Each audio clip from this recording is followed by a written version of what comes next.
Welcome to the next video in the series of judge training videos for the Pi Kappa Delta National Tournament.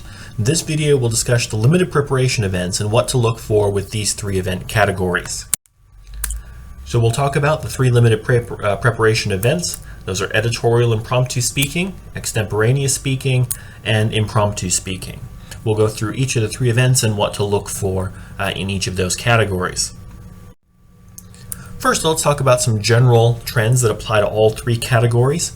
First is that these are unmemorized. When we say limited preparation, it means that the tournaments prepare the speech at the tournament. They're given a prompt for extemporaneous speaking 30 minutes before they come to see you.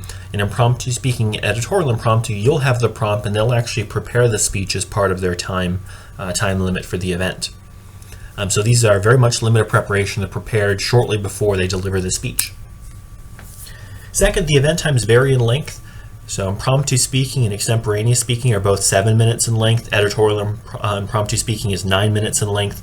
I will talk about those time limits with each of the event descriptions later on, but they all are a little bit shorter than the 10-minute round or 10-minute speeches for the other event categories. These events should be delivered in a conversational tone, so they should be engaging and comfortable for you as the audience member, just like any other event category.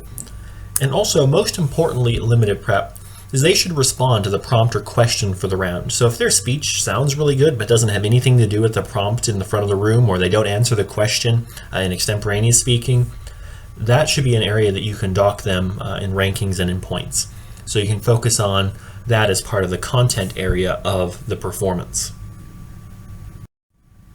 So let's first talk about impromptu speaking. So in this event, the speakers will draw a topic sheet which will have 2 quotations or proverbs or song lyrics on it. They will then select one of those topics and will have 7 minutes to both prepare and deliver their speech. And now at least 4 of those minutes should be spent speaking, and the rest of the time they'll use for preparation. So for example, this for one student, they have 2 quotations. They'll go up to the front of the room. When they turn over that sheet of quotations, you'll begin the time for the round. They may use a minute or 2 minutes to prepare, and you'll announce 30-second verbals because judges will provide time signals. So every 30 seconds, you'll let them know that 30 seconds has passed. So you'll say something like 30 seconds, 1 minute used, 1:30 used, so they know how much prep time they've used. And then once they start to speak, you'll start counting down. So both the entire speech limit, both for preparation and delivery, is 7 minutes. So whatever time they use for preparation is deducted then from the time they have left for speaking. So you'll start your stopwatch, you'll do the preparation signals while they're getting their speech ready. Once they stand up to speak, you'll switch to hand signals counting down. So you'll give them hand signals with 5 fingers held up for 5 minutes, 4 for 4 minutes, 3 for 3 minutes, 2 for 2 minutes. If you're detecting a pattern, it's because there is one finger for 1 minute.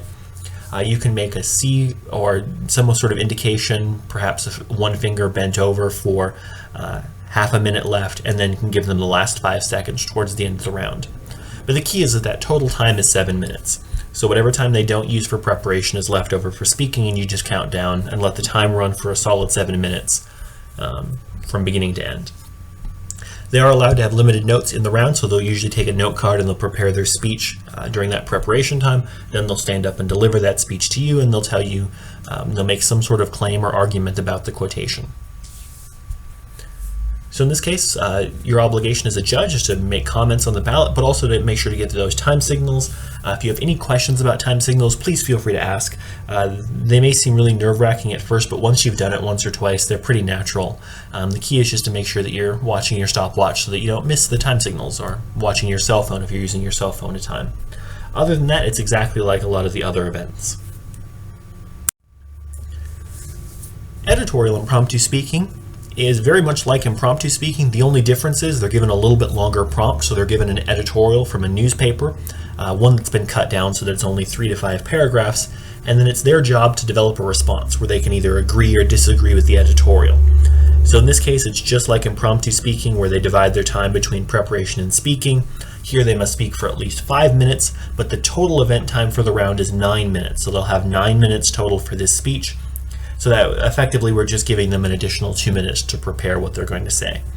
Same as before, you'll provide time signals, so 30-second verbals or 30-second increments while they're preparing, and then hand signals starting at 5 minutes on down. Again, limited notes they'll prepare on a note card in the round, totally fine. But here the key is they should be responding to the editorial.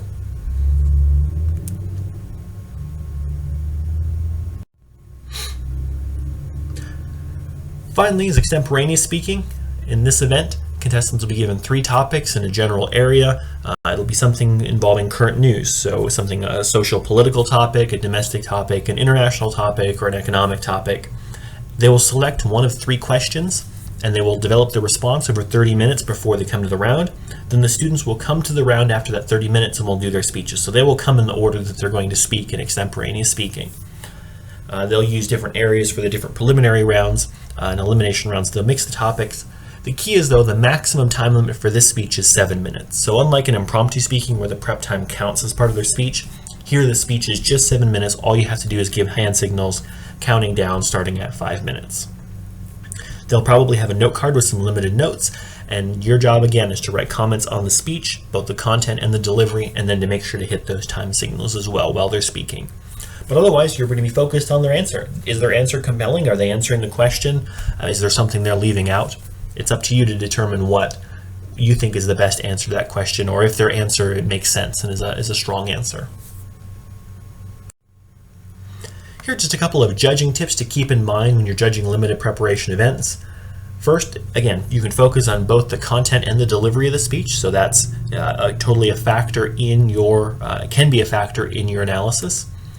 Are they responding to the prompt? Do they actually answer the question? Do they address the editorial? Do they tell you something new about the quotation? You'll want to write your comments on the ballot during the speech. You won't have time at the end of the round to write all of your comments then, so you'll need to be writing them while they're speaking. It also makes this experience a little bit better for you as a judge because you can write things down as they come into your mind as you're listening to the speech.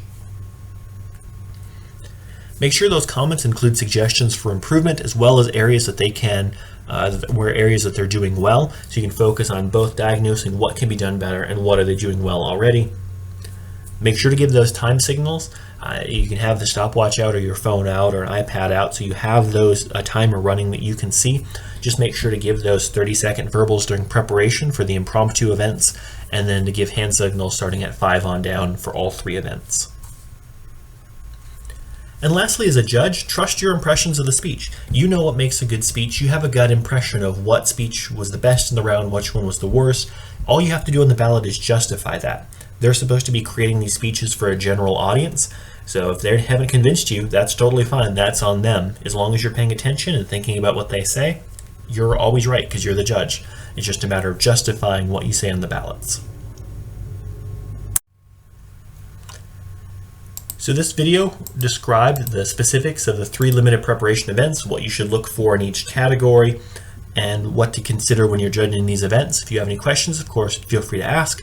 Other videos will discuss the other event genres and what to think about when judging those events.